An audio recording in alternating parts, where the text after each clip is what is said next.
right, today I am Ken Canion, the host of Love, Lust, and Lies. And on this wonderful Friday afternoon, today's topic is 6 things. 6 things that turn men off. 6 things, ladies, that turn men off. Number 1, things. Of the 7 things that turn men off is, number 1, lack of ambition.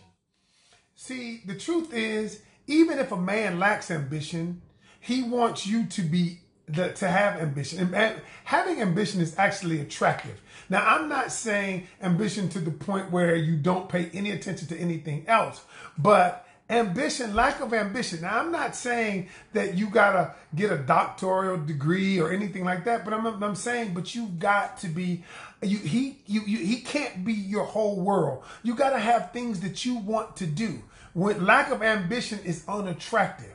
Ambition, I don't care if it's you want to be the best grandmother you can, and you decided that, you know what, I'm going to teach my children to sew. Okay, I'm ambitious in that way. The thing is, it is not what you're doing, it's why you're doing it. You're right. You know, it's your drive, it's your ambition. See, you can be 90 years old. I know this. I saw this thing of this lady who was 80-something years old. She was still bodybuilding. And I was like, her body was banging, y'all, at 84 years old. She got up every day. She ate her egg whites, and she just started grinding because she felt like that was what her ambition was and like her drive was. Y'all, it is attractive to have drive. And when you're not doing anything, when you're sitting there just watching the world go by, you're not ambitious, you don't have any drive, you're stuck in a rut. What you need at that point is a coach to help you get your ass up and do something. Find a reason to live, y'all. And ambition, because you're turning men off. Because like I was talking to a guy the other day, good pussy is nothing. That's everywhere. I mean, the truth of the matter is, if you think that just because you're having great sex with him, that is not going to make him be more attracted to you. That might make him be more attracted to you physically. And that doesn't work. I mean, and the truth of the matter is, y'all, that's not what you want anyway. You want somebody who's going to love you for you, the other aspects of you. Okay? So number 1, things that turn men off are lack of ambition. Number 2 that turn men off, lack of attention. Lack of attention. All right, you're right. You know, you feed off each other's ambition. I love that. My wife and I, she's a comedian, professional comedian and actress. I feed off her ambition. I get excited when she go into audition. I get excited when she has a comedy show and I got to carry the books and tapes and card games and all of that stuff. I get excited. You know what I'm saying? So what I'm saying is we feed off that ambition. Hey, Pinky, I ain't seen you in a while. Oh, yeah. Hey, Courtney, how are you? Number 2, lack of attentiveness. Y'all, this is a big thing. He's not going to say, you're turning me off because you're looking at your cell phone too much. He's not going to say, you're texting, you're on social media all the time. It's just going to turn him off. Y'all, so when you get to the point where my wife and I, if we go to dinner, we don't text, we don't talk on the phone. That's because that's our time together. Even though we work together and all of that stuff, we might talk on the phone doing work hours or whatever. But when we go out together and we're together, we don't talk on the phone. We just don't, because we want to be attentive to each other and what we got going on. Listen, lack of attentive is so, you know why it's such a big thing? Because it's so subtle. It's so subtle. It's almost insidious because it's so subtle. You know, a text here or there, a text here and there. Oh, mama calling me. Let me text mama back. Let me text my daughter back. Let me do this. And what happens is that it becomes a point where it is so unattractive that women don't even realize it, y'all. They don't even realize that. And what happens is now you're into your own world, and what happens is he's moving out of your world because you are not attentive. You're just not. Because you know what I realized during COVID? I realized that we were distracted our lives are we're just a life full of distractions. And when we had to sit down in COVID, it made me and my wife realize a lot of things. So we're redoing our house now, y'all. We're remodeling and everything. We were sitting here one day looking at our house, and it's not a bad house, but we were like, it's so much more we should do. We should grow. We should do, it's a new thing. Let's do a new thing. And really, many of y'all lives, God is trying to do a new thing in your life, but you're unwilling to get up and pick up the paint. You're unwilling to get up and change the colors in your kitchen, or you're unwilling to get up and get a new sofa or get new pillows, get a new clock. And that's what we've done. I'm saying all the things we've done, y'all. And so one of the things that I said was it can change your outlook on life. I'll give you an example, y'all. I'm gonna give you an example of my new clock, my new, one of the things I'm doing. I don't know if y'all can see this. Oh, hold on. Let me see. So I don't want to tear nothing up. All right, hold on. Get that, baby. Get that off right now. Thank you, baby. So this is my new lamp.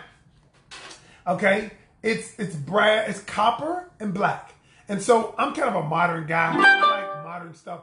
But when I bought this lamp, y'all, do you know this little lamp, it was $40.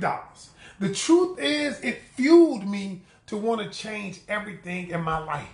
I know, y'all, and sometimes it's only little things. It's small. It's the small things. It's not the big things. The small things in life can be the catalyst for you to excel and propel yourself to the larger things. And so, listen, don't despise small beginnings. The word says this, don't despise small beginnings. I know the word. I might cuss from here and there, but I know the word. I love the Lord. I might cuss here and there. I don't care. But you know what? Peter was a cusser too. Yeah. You ain't know that, did you? Read your Bible. I'm just telling you. But number 2 is lack of attentiveness. Number 3, lack of things that turn men off. 7 things. I got 8 now. 7 things. Lack of passion.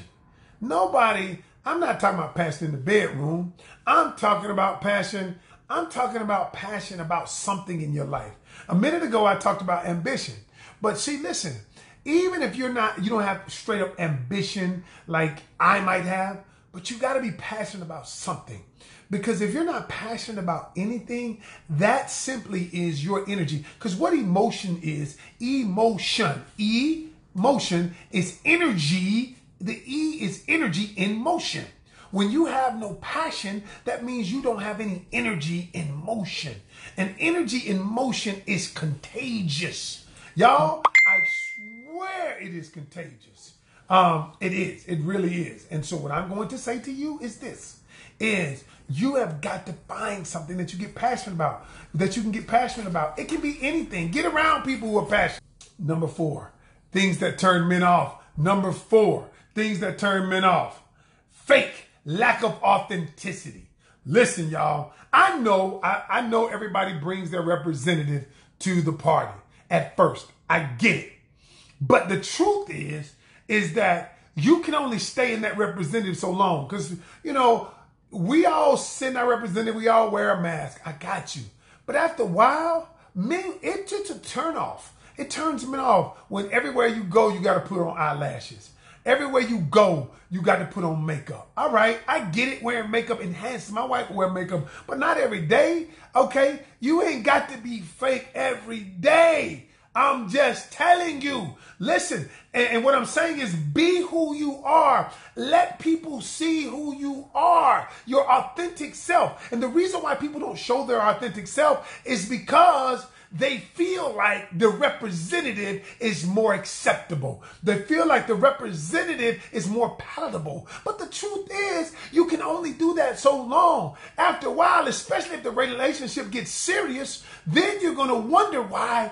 Because you're going to try to get out of that zone, and then you're going to wonder why, wow, it's not working and then you're stuck. You are stuck in a rut because what you've done is you have projected this image so long that the person you're with, he doesn't even know the real you. I say let a brother see the real you and make a decision. You know how some women, okay, get this. Y'all, some women I've coached, right? They get mad, and they get mad because the man had sex with them and then he didn't left. And he left and he didn't get a serious relationship because she wanted a committed relationship. And then I told her, number 1, if you want a committed relationship, don't go for the physical connection first. But you've already done that. So then She says, he should have just told me. I would have been, maybe I would have been down with it. If he'd have just said, listen, all right, I just want to hit that thing. Truth is, I just want to hit it. I believe it's going to be good. Can we do that? so she's like, what? I'm like, serious. What I'm saying is that you want him to be authentic, tell you the truth. Then you be authentic and tell the truth. Okay? Like attracts like. Iron sharpeneth iron. And I tell people, if you want to attract the kind of mate, you become that kind of mate. You don't attract what you want. You attract who you are. If you are the type of person who communicates, you're going to attract somebody who communicates. Because a person who doesn't communicate, I don't mean they talk all the time. They just, they're communicating, meaning they're willing to share their heart with you because you are. Y'all, you attract who you are. You don't attract what you want. And so stop. So if you're going to be non-authentic or fake all the time, you're going to attract fake people. And then you're wondering why. Why do I have all these fake people around me?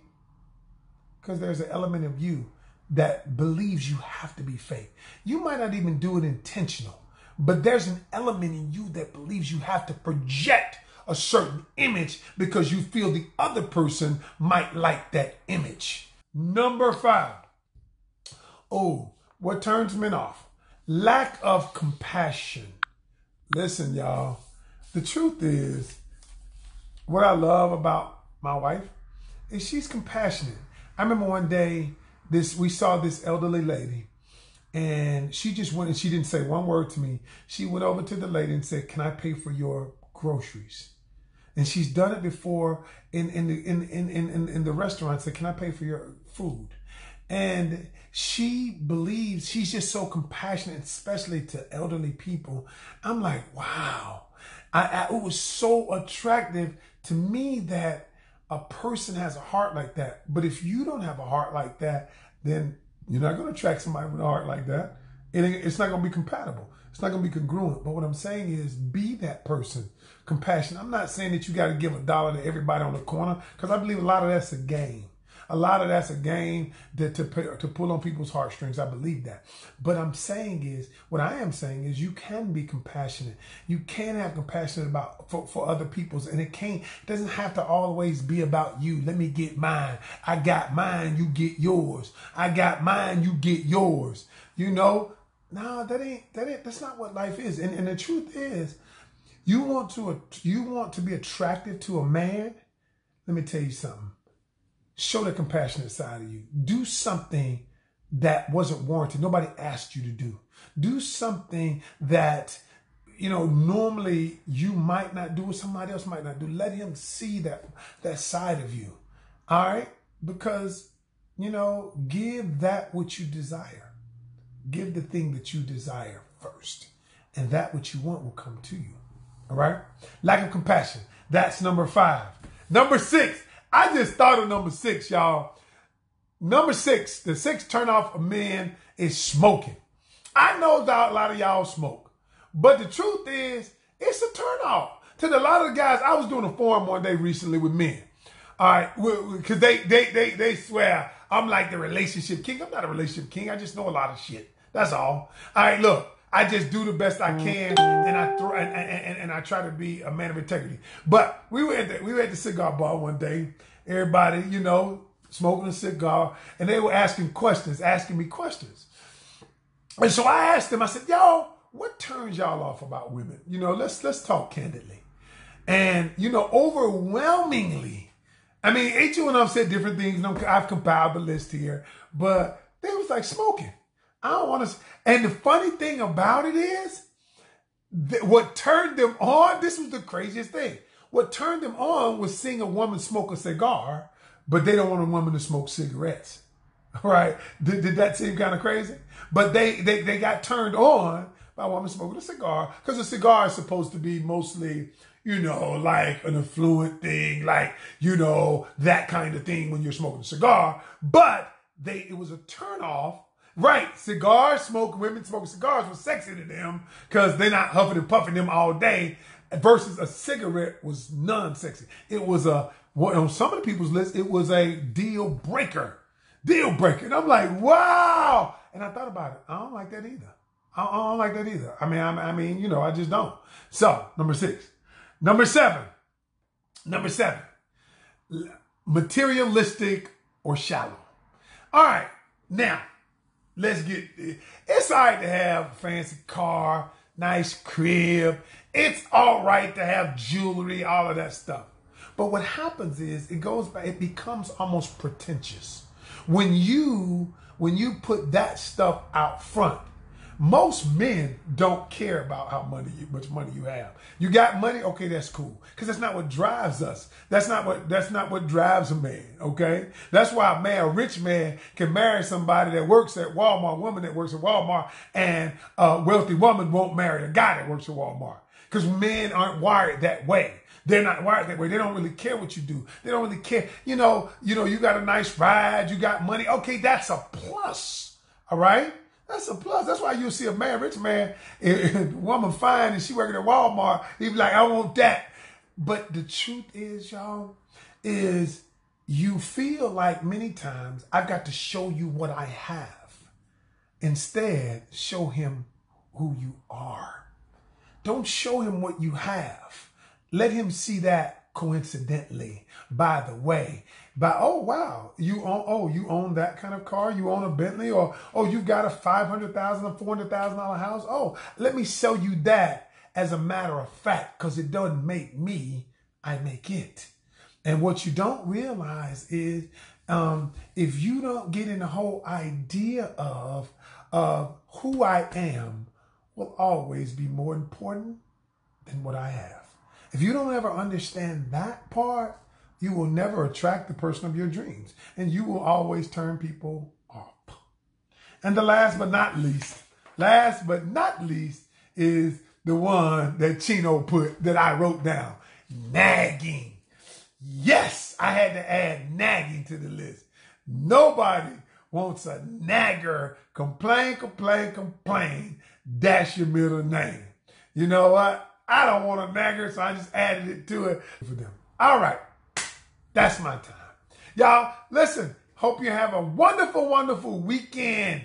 Listen, if you feel like, hey, that, that you need a discovery session with me, you need to try to figure out what's going on in real relationships, hey, hit me up, inbox me, I'll send you the link. We can set a time. There is an investment for it, no longer free. I did that for 2 weeks, but now if you feel like you just need my help, I'll be glad to help you.